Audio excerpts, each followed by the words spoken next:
Well, good afternoon, everybody. It's a little after 5, October 17th, 2018. And things aren't what they appear to be in this place. We have so many people. I'm watching ad after ad just celebrating another thing got legalized. And only people that I know that are not celebrating the most recent addition to legalization, meaning the nation of Canada, are the people that are actually there and the people that are dealing with what that means. And we're going to talk about that today. My name is Joe Grumbine, and I am the CEO and founder of a little group that we call the Human Solution International. And this is an organization that's grassroots, meaning we don't have any major sponsors. We have a lot of little sponsors, but we don't have any major corporations telling us, we like what you're doing, so we're going to help you out. And in exchange, we might need to ask from you a bit of a favor one day. We don't have any of that. Not one of our members, staff, leadership, even myself or any of us get paid. It's all volunteer. I have never known a group of people that has been more giving and more caring and more real than this organization. And we are international. We have members down in Mexico. We have members in Canada. We have had members in Australia, New Zealand, Japan, Great Britain, I think Ireland. I'm not positive on Ireland. I don't remember, but I know on the island we did have a couple of folks. We're a civil rights organization. We are not a pot organization. We are not a cannabis organization. We love cannabis. We love human rights even better. The civil rights, the human rights, the basic rights that each and every one of us has, or at least should have, simply because we are. Simply because we are human beings. And we choose as human beings to be a part of the solution. The world, the big cap chosen to do. And we've all gathered together from various parts of the world, and it changes from week to week, month to month, year to year. But we've gathered together in such a way that says we have something in common. And I talk a lot about certain topics, but the reality is this is all about freedom and it's all about liberty. And that's what it boils down to. And when I hear people talk about legalization, and they're not speaking generally from a position of intimate knowledge.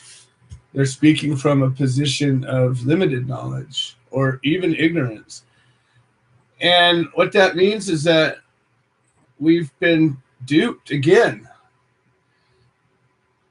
And we got duped the first time back in the 30s when a few entities and a couple of individuals were threatened by this plant, and they decided that it was in their best interest to plant the seeds of fear and doubt and in Americans, and it passed right on into law at one point. And at the time that we had ended alcohol prohibition, there was all these revenuers and all these Bureau of Alcohol Enforcement or whatever the hell they were called that didn't have jobs. Turned out to be a perfect match. Guess what? The precursor to the DEA was formed. People don't talk about that. They don't talk about why cannabis has been prohibited and made to be illegal. And, we're taught from some point of our lives that you change things by changing the law. And I'm not opposed to that. I'm not opposed to that in any way. But what I've seen, and what I've seen historically, is that just because a law changes doesn't mean that things change. You have law enforcement officials that are trained from the very beginning that drugs are bad, pot's a drug, we're dopers. It's what they're trained. Believe it or not, like it or not, that's how it is. I've had ex-law enforcement people on the show before explaining it. I've been raided by them. I've been arrested by them many times. I've seen it in their eyes. I've heard it from their mouths. My wife was told that we all should be put down, those of us that support this, put down like animals. And I'm not saying that every cop thinks this. I'm not saying that every cop buys into this. Plenty of cops are making money right now off of the so-called legal market. But there's an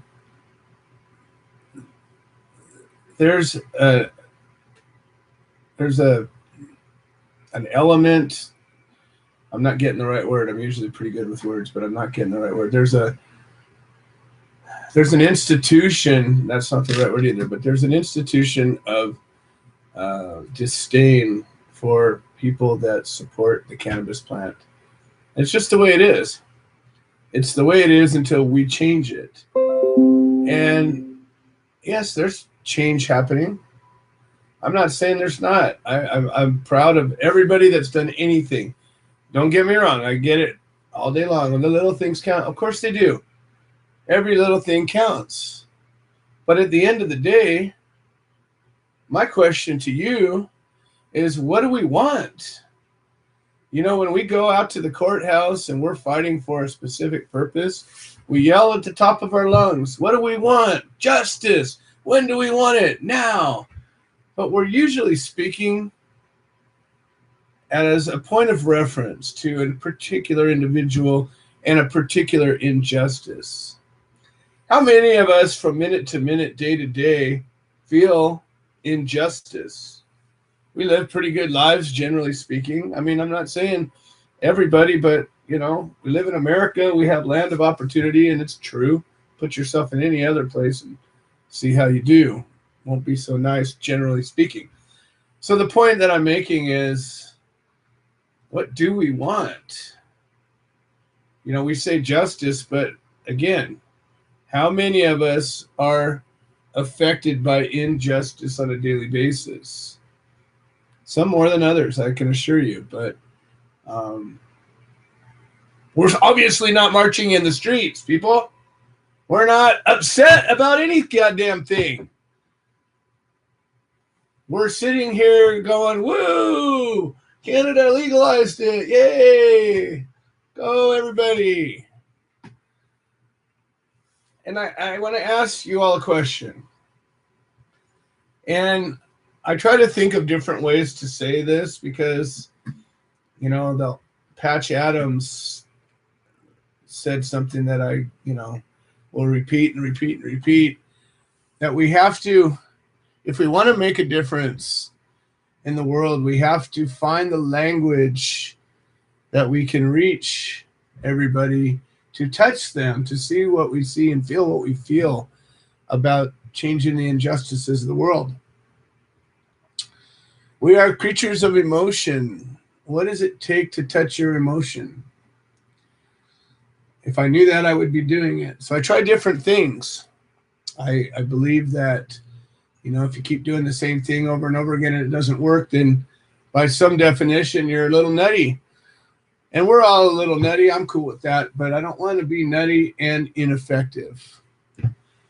And I know that each time I get on this show and take time off to volunteer 2 hours of my day, and everybody else that helps make the show does the same, and everybody that sits and listens to the show does the same, we've all set aside something to say, hey, there's something here that's worth doing.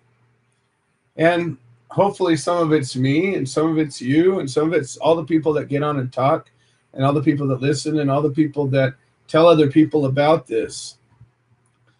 And that's what makes a show like this important. But I say this. Let's just say, well, for shits and giggles, that you're walking down the road and you kick a little, I don't know, piece of trash and it clinks on your boot. And you reach down and you pick this thing up and you look at it and it's a box. It's an old metal box. And it looks kind of interesting. There's some weird marks on it and so forth. And looks like there used to be some stones and a handle, and you take and you rub it on your shirt a little bit. And you look at it and it shines up pretty nice. And you look at your reflection in it and all of a sudden, poof, top pops off the box. Smoke comes out. Yep, you know it. It's a genie. I am the genie of the box. You are my master today, and I'm here to grant you 3 wishes. And I want you to think for a second, what are you wishing for? And I'd be willing to wager. I've been known to wager before.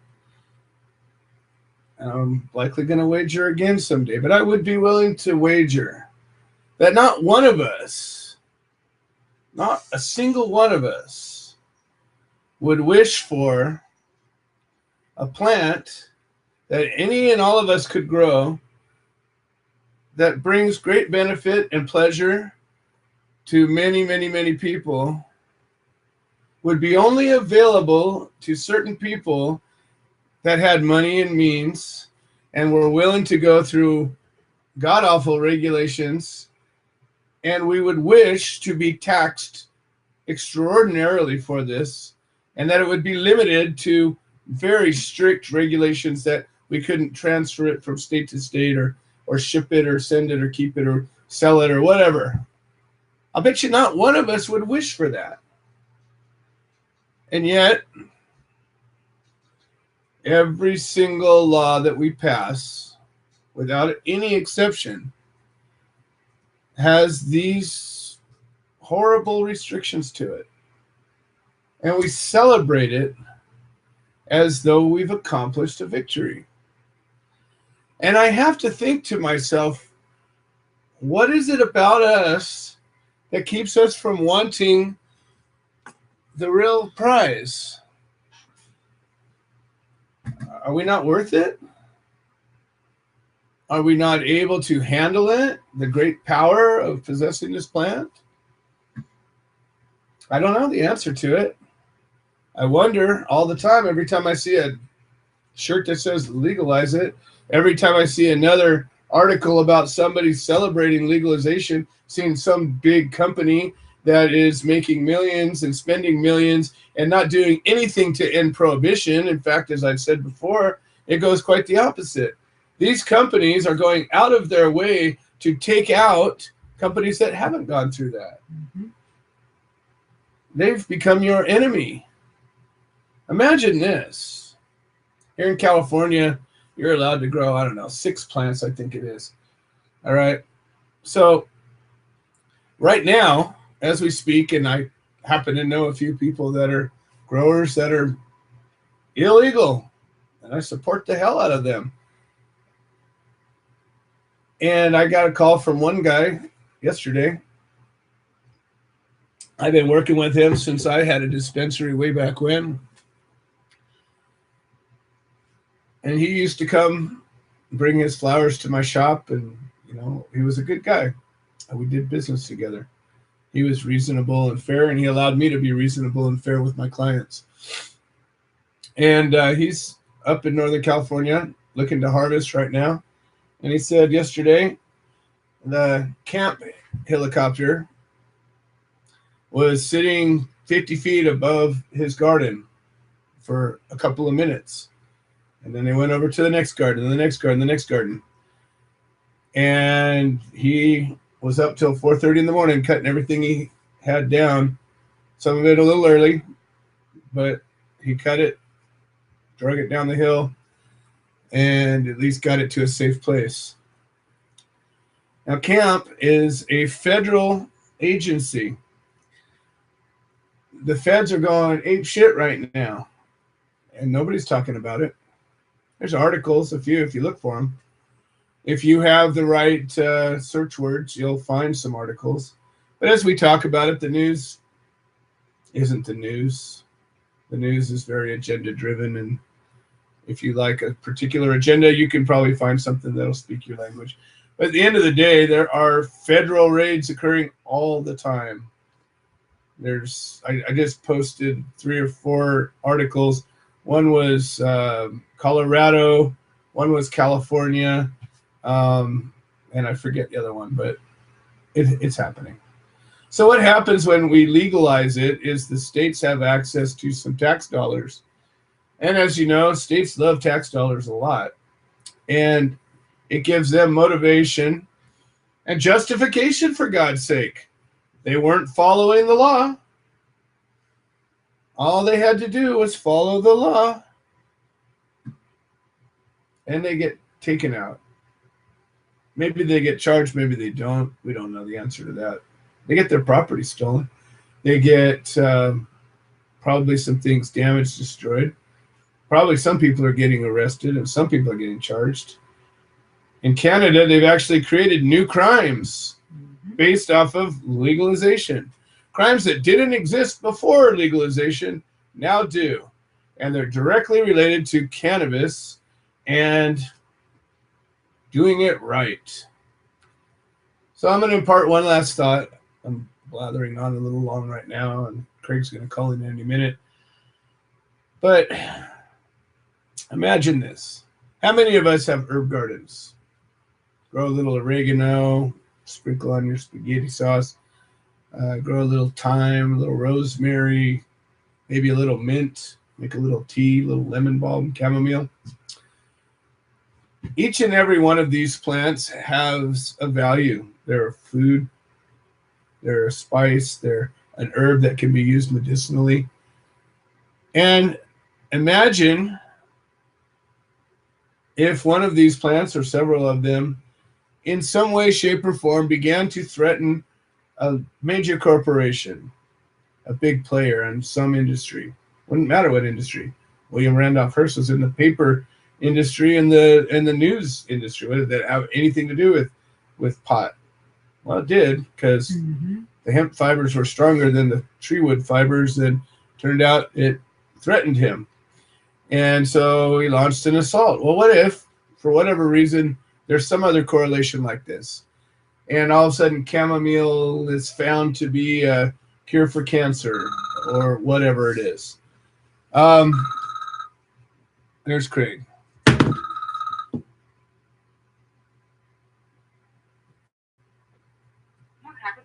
Call. You will not be charged for this call. This call is from an inmate at a federal prison. This call is being recorded and is subject to monitoring. Hang up to decline the call. Hello, Craig. How's it going? Hello, Joe. I just wanted to call and say happy Canadian marijuana day. Yeah, I was just talking about that. It's a funny double-edged sword. In a lot of ways, it's a Trojan horse, but it's breaking ground in the sense of, all the treaties and all the things that people said, well, we can't break those laws because we'll be violating treaties. Well, guess what? Canada was part of those treaties too, and they did. So it's, in some ways, very much a monumental thing. Unfortunately, as I was just talking about, they've created new crimes based on their legalization for people that aren't following the letter of the law. And they've made it to where, there's a whole new breed of criminals that are going to come out of it. But again, in the big picture, it's likely going to be seen historically as a step forward. Yeah, I'd have to think it's at least a step in the right direction, and they're going to have to do a bunch of fine-tuning here. Absolutely. Absolutely. Yeah, who would have thought? You and I have been talking for 5 years now, I think, 5 or 6 years, something like that. And, when we first got started having these conversations, it was a different world than it is today. So, I mean, I'm definitely, I'm just all about freedom, actual freedom. rather than, this whole tax and regulate model, even though I understand the insurmountable obstacle we have in front of us to try to get freedom without having to pay for it. Well, hopefully, Canada learned a whole lot from This call is from a federal prison. so hopefully we can learn a whole lot from Canada. There you go. Well, hopefully, actually, more people will just learn more from Uruguay, because I think the way they did it had a whole lot less of the nonsense. They just kind of let their people have it a whole lot more than any of these other places. But it's a different way of thinking down there.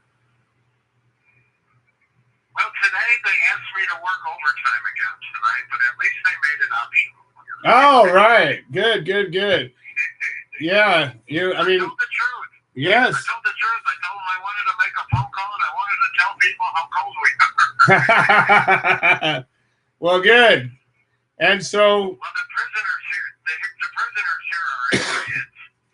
It's gotten pretty chilly here. It's in the 50s during the day and in the 30s at night, and there's still no heat in the prison. Oh no. Long nights.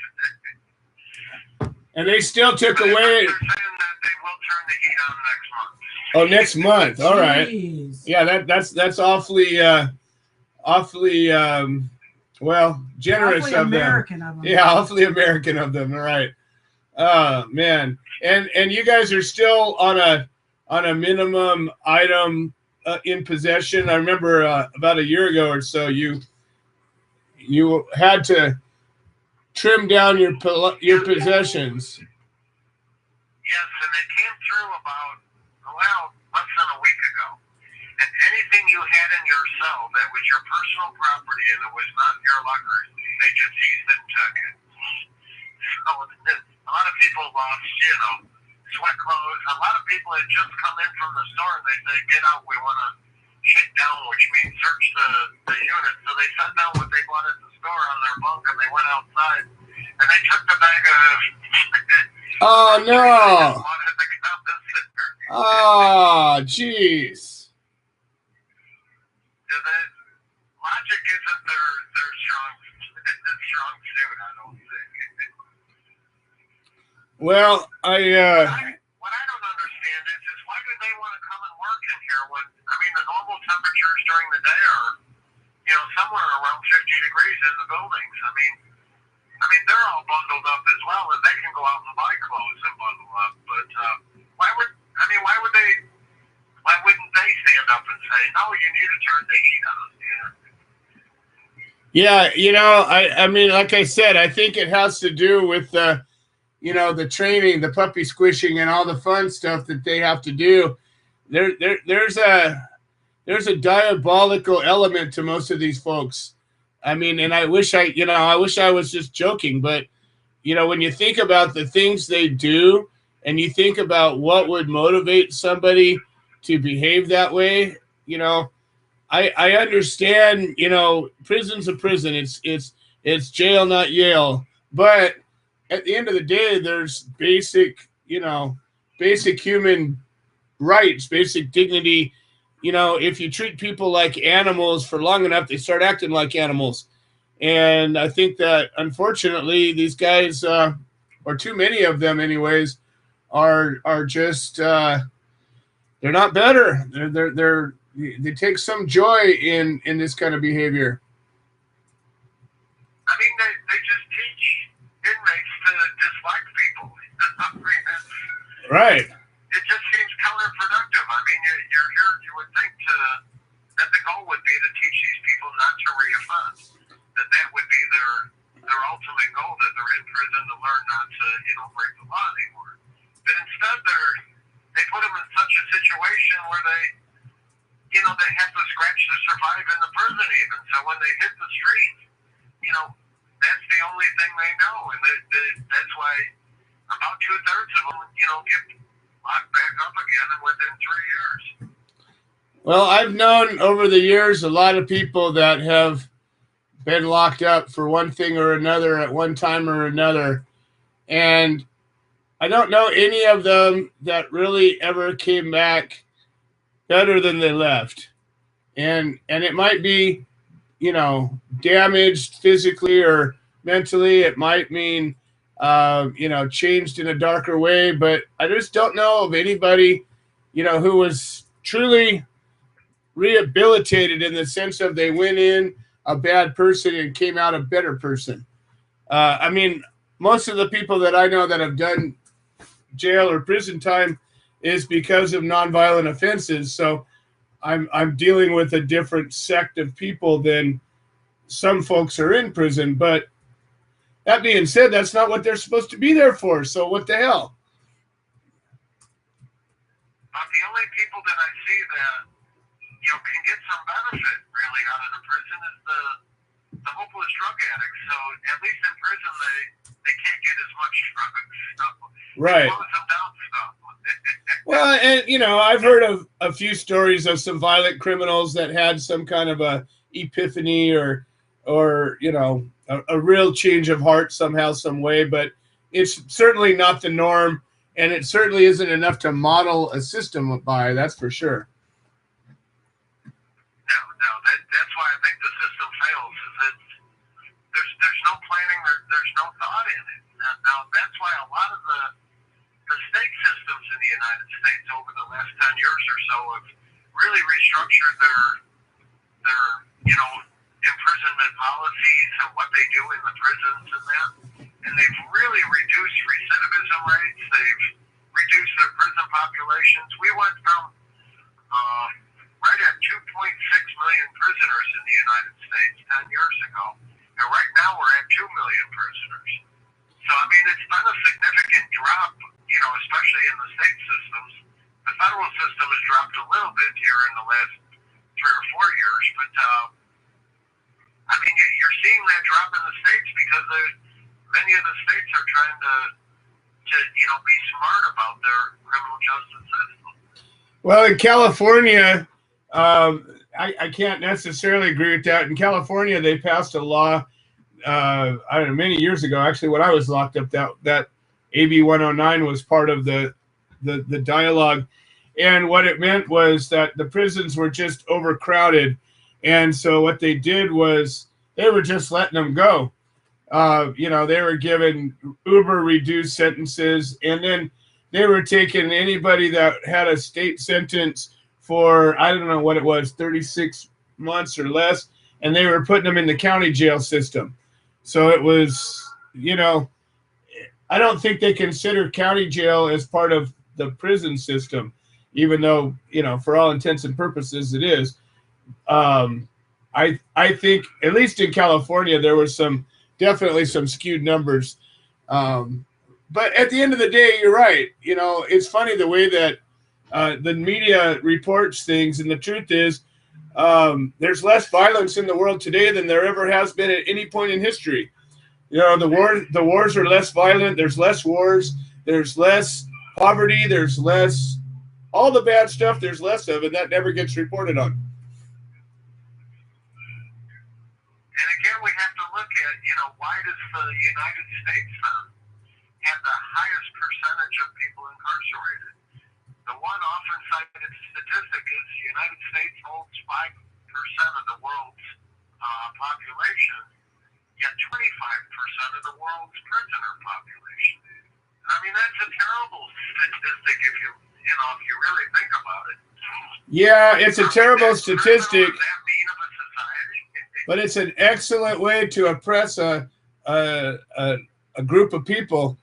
You know, it's an excellent way to keep your thumb on a class of people. Generally speaking, if you look at the whole cross section of prisoners, you don't see a huge amount of them of people that are in the upper, I don't know, even 50% of the income bracket. And you know, there's a lot going on. It's easier to throw some people in prison than others, and it's certainly easier to keep them there. And you know, it's easier to control a lot of people. And the thing that people don't realize is once somebody goes into prison, it doesn't matter if you get out. Your life has changed from there on out. You're reduced in your mobility, generally speaking. I mean, anybody who has a felony on their record has a different life than anybody who doesn't have a felony on their record. I agree. I would like to see more of the system where, the people are out in the street and just be very, very carefully monitored. Make sure that they keep a job, that they keep sober, that they keep, out of the way of the police. And that's really where, you probably have hope of rehabilitating people. But just locking them away with a whole lot of violent people where, like we're explaining here, where they have to take cold showers, where the buildings aren't heated, where, This call is from a federal prison. a bunch of things that you wouldn't figure as part of the American prison system, I mean, what does it do for the people? It just makes them angry, generally. Angry at, the people that aren't locked up here. Angry at the law enforcement people that put them here. It just, aggravates an already bad system.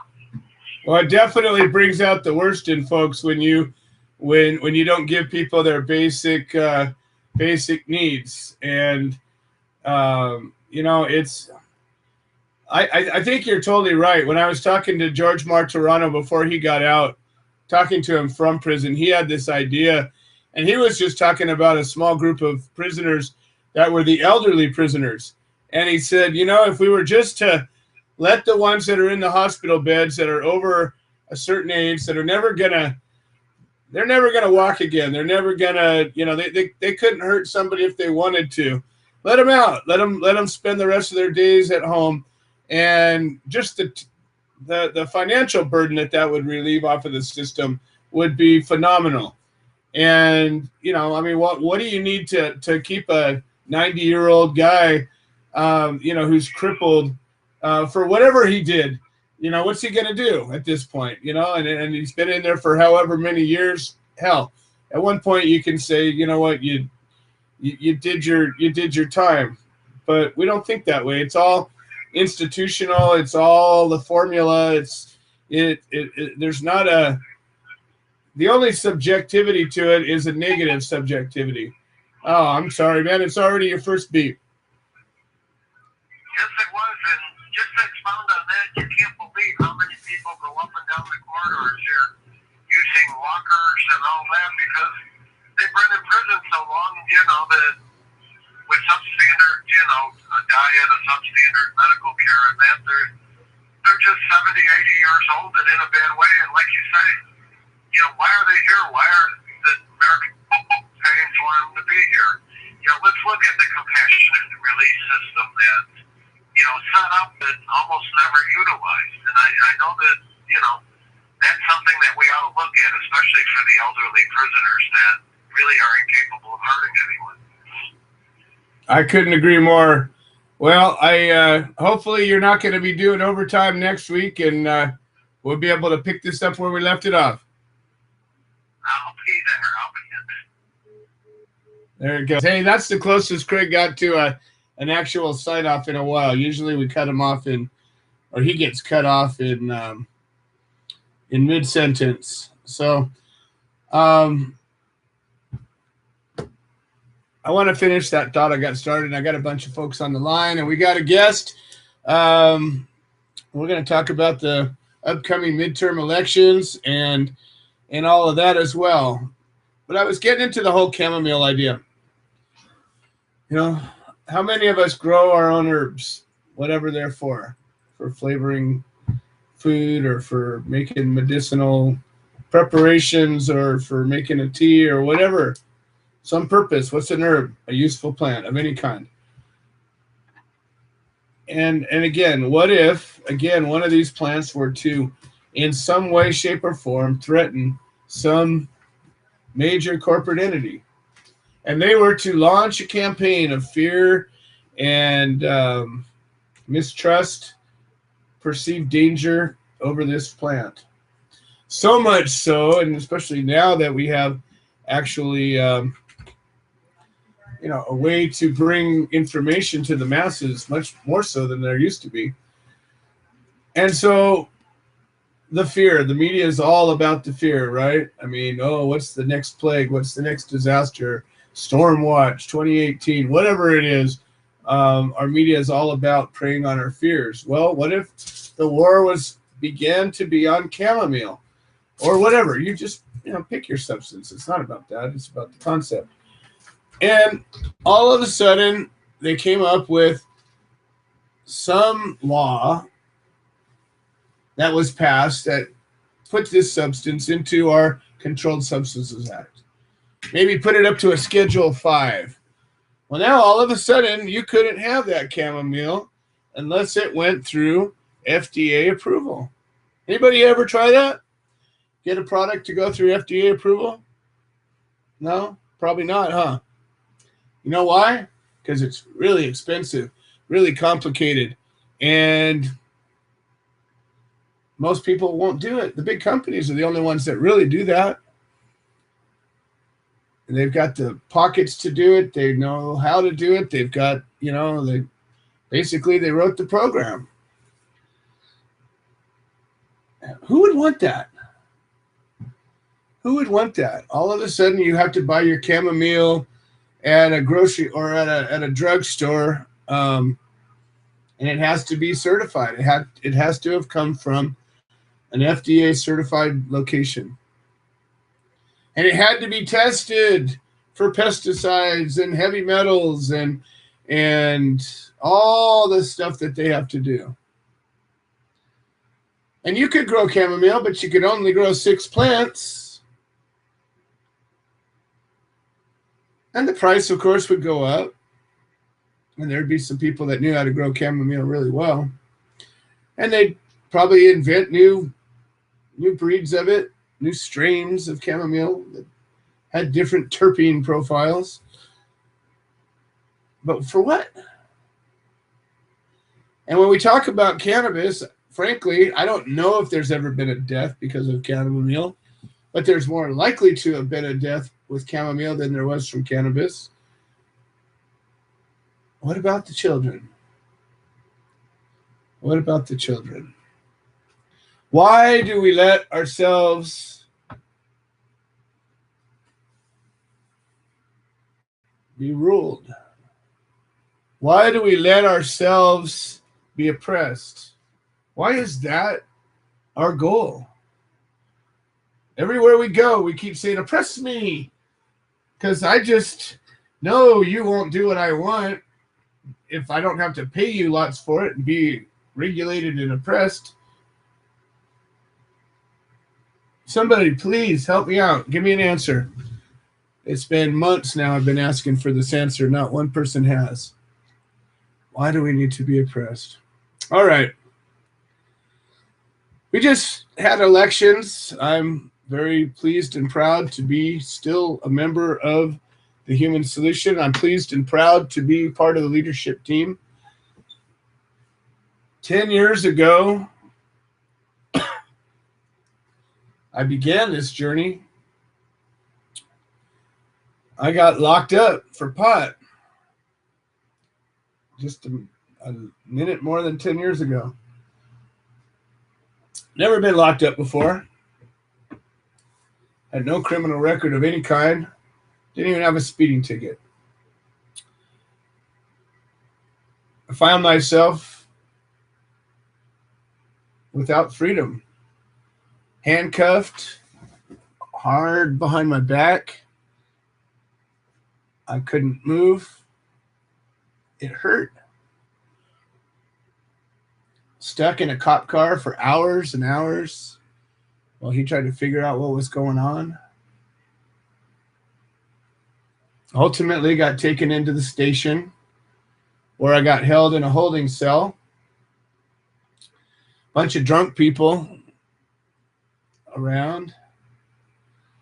When I got pulled over, I had all the resources of my collective.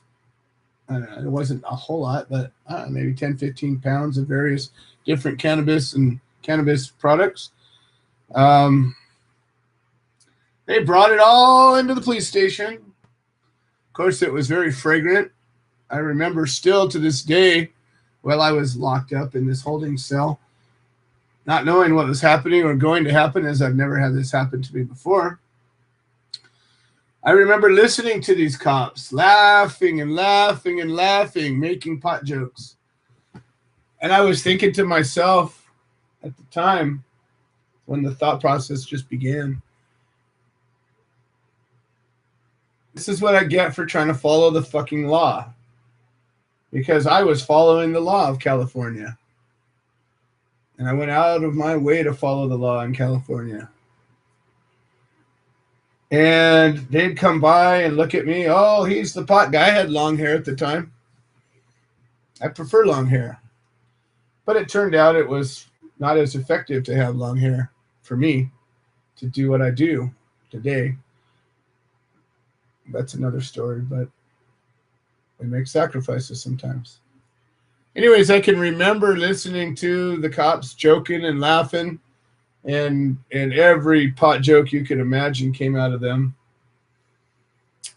And then I got transferred over to the county jail, and everybody's asking me questions. Oh, I was the El Chapo.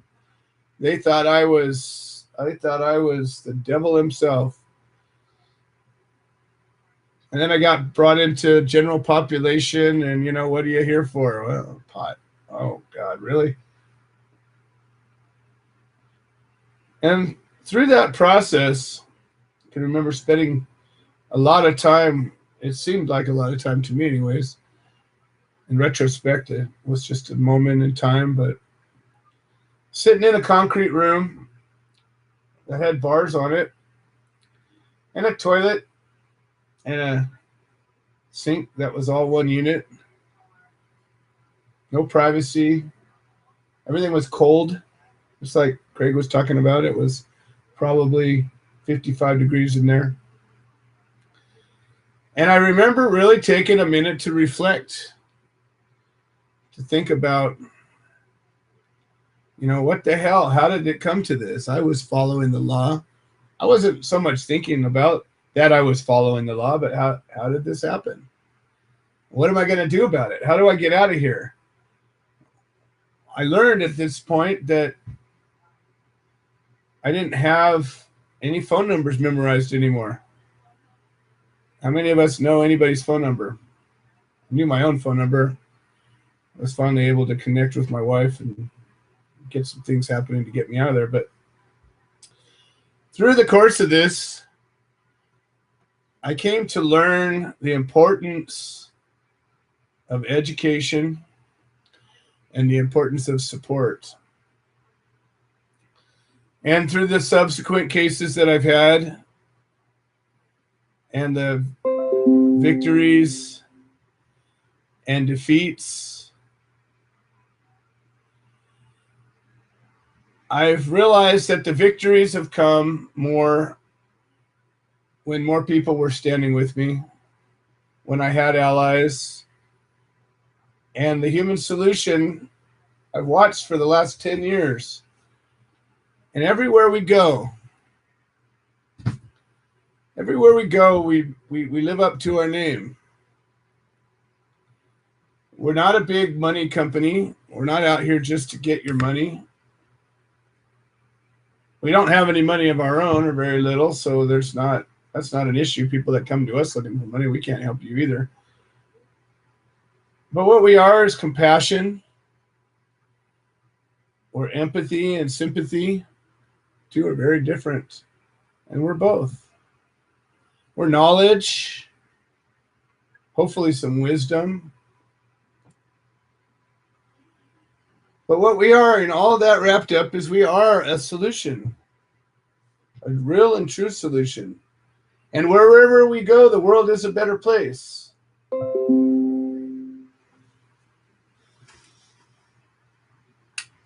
And there's no exception to that. Wherever we go, that we're following our mission and our code of conduct, we make the world a better place. And where there's problems that are because of people, we tend to be part of a solution, at least, if not the whole solution. And as I went through my cases, I know for a fact that I probably would have done prison time if it wasn't for those that stood by me. And that's why I'm a part of the solution. I know that there's still work to be done, as much as people believe that, passing an impotent law is the answer. I know that there's always going to be people that are going to be victimized because of that law. If you tax a product so much so that the people that need it most can't afford it, what have you done? You've created a black market. Nothing's changed at that point. Nothing's changed except for a handful of people have access to something that everybody else doesn't. Are we proud of ourselves? I've chosen to be a part of the solution. What about you? What are you going to do? There's a lot of things that we can do to make the world different and better. We have some plans. We have a way to join forces, to speak with a louder voice. I welcome you to be a part of this. This new term of leadership has just gotten started. We had our first board meeting yesterday, or day before yesterday. No, yesterday. Most everybody made it. And I feel really confident that this team that we have right now of leadership has the ability to take this organization to a place it's never been, to a place that doesn't have all the drama and trauma that we've had in the past when we got big. I think we are ready to grow big again, but in a smarter way. And as I spoke to the leadership, I told them this: we're not necessarily looking for 1 million new members. We're looking for 100 new teachers. We're looking for those of you that are willing to stick your neck out a little bit, speak your voice up a little bit. Don't be shy. You never know who's standing next to you. Wear a ribbon. Wear a shirt that has a message that says, hey, what's that about? Be bold. This world has never been changed by the weak ones. 3 kinds of people that I've heard it been distilled to. There's nice people, there's difficult people, and there's wimps. And nice people are most of the people that I work with, generally good people. We generally do the right thing for the right reasons. We generally want to make the world better. We find a way to be a part of the solution. Difficult people doesn't mean they're good or bad. It just means they're difficult. They're the person that always finds a hassle, always finds a reason not why not. They're the person that finds a problem. They might be an ally. They might be fine, but they're going to be more trouble. And then there's the wimps. Watch out for the wimps, folks. They're the ones that stab you in the back. They're the ones that cause the problems from the back of the room. Looking for the good ones, the nice people that have some stones, willing to stand up. All right, enough of my yapping. Let's get on to the show. I've got a great guest today, Larry Sharp. And Larry Sharp is running for office, running for New York governor. Now, New York is a powerful state in the United States. It's got a huge history, one of the oldest states of the Union, a wealth of history that has happened from there. All kinds of problems, but I think New York has an opportunity right now. If we were to get a leader in New York that was bold and bright and willing to, I don't know, have some common sense, I imagine, I don't know how many people are currently in New York, but imagine what kind of leadership a state like that could be. You know, California's been a leader in the cannabis world for a little while, then Colorado kind of jumped into the arena. And I look at the end of it and I say, well, I wouldn't move to Colorado. I know too much about the inside of their laws and what really happens. But I know that if a leader of a state that had the population and the resources of New York, was to stand up and make a difference, boy, we'd be looking at history changing. So here's a little intro for Larry Sharp. He's a businessman. He started a trucking business and sold a successful distribution company. Executive coach and management consultant who's mentored entrepreneurs, executives, leadership training. Strategic consultant for thought leaders in government, finance, law, technology, and so forth. A teacher, a guest instructor, teaches English, management, and business at universities like Yale, Columbia. I don't know, a little impressive. A native New Yorker, Marine Corps veteran, a husband and father. Sounds like a guy that represents a slice of America. I understand he's got some common sense points of view. I'm going to bring Larry up, and I'm also going to bring Pete Yapel, who is the one who brought Larry to our attention. And let's first bring up Larry and say, hey, how's it going? Larry, welcome to the show. How are you doing today? Doing good. What's going on, brother? How are you? I am doing fantastic. I've heard good things about you, and I'm glad to have the opportunity to. All lies. All lies. I hear you. I say the same all the time. I'm also going to bring up Pete Yapel because he's the one that brought you to our attention, and he's also the head of our New York chapter. So let me bring him up first. Pete Yapel, you're live on the air with me and Larry. And first of all, I'd like to just say, Larry, we're a 501c3, and as much as we're not able to officially endorse a candidate, what we are able to do is educate our listeners and our members about their choices and options, and we're able to bring you onto this forum in that arena so that we can say, look, you can make a difference, and here's something that you can do. So why don't you tell us about your platform? Look, the most important thing as a libertarian governor is someone who decides that I don't always know what's right for you. That, you know what, you usually know what's right for you. That's what's most important. What I want to do is I want to allow people to be as liberal or as conservative as they want to be, as long as they don't force their views on others. If you want to use a certain product, I don't know, say like cannabis or some other product that you feel is right for you, you should be able to use that. And if you are someone who doesn't want to use that product, you shouldn't, but you shouldn't tell others they can't. And that's what we're trying to do. But there's something else from another level here in New York State. We are struggling.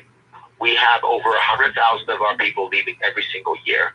We've lost over 1 million in the last 8 years. So I want a product that not only can help people, which obviously cannabis does, but I also want to add hemp to that, and I want a product that can help out farmers, meaning it can be a cash crop. We can actually let our farmers here in New York grow hemp and cannabis so that they can actually have a better farm, a more effective farm. And when I do it the way that allows the small farmer to win. And what I've often said is I want to regulate hemp and cannabis like onions. And I joke when I say onions, but I also don't joke. I'm joking because it sounds funny and people think it's cool. Oh, yeah, like onions. But I want to add one thing, and that is you have to be 18 years or older to purchase it. But the point being, do you need a special license to grow onions? No. If you want to be a farmer and you want to start growing onions, you should be able to do that. If you want to grow hemp or cannabis, go do it. Now, to be forward with you, I'm not a farmer, and that's okay. I don't have to be one. My assumption is if you are a small farmer, you can make that choice.